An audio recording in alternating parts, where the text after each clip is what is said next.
In your health watch this morning, okay, we tried to fight it, but you lost. You're sick. Now what? Maybe grandma and mom were really on to something with those homemade remedies.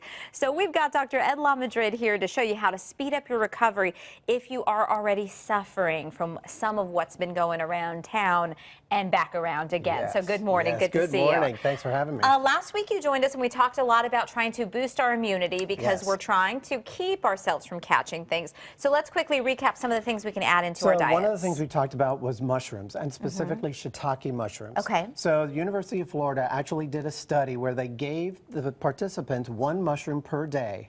After 2 weeks, they found that the inflammation in the body had gone down and their immune response had gotten more robust. Okay. Another herb that we use is called astragalus. We use this a lot in traditional Chinese medicine. It's great for strengthening lung function, but also great for boosting the immune system. Okay. And it comes in powders and tinctures, all kinds of stuff. And as best you can, if your system takes it year-round, kind of incorporating this. Absolutely. Okay.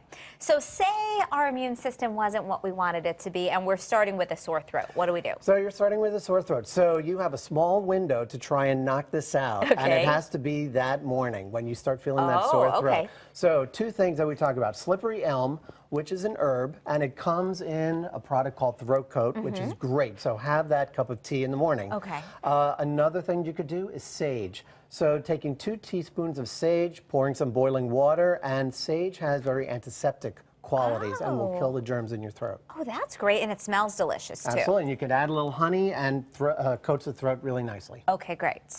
And this would be how you would kind of mash up your...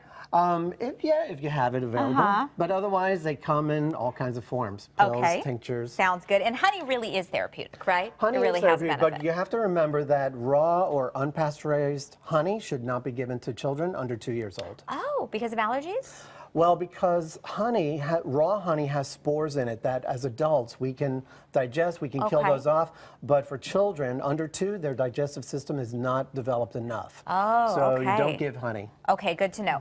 Now, if we've come down with a fever, and my husband had a fever a couple of days ago, so we didn't really do anything for him. We let him sweat it out. Well, and that's the thing. When you have the flu, it's a virus, so it's not really going to work with antibiotics, and the doctor will tell you just, 7 to 14 days, rest and plenty of fluids.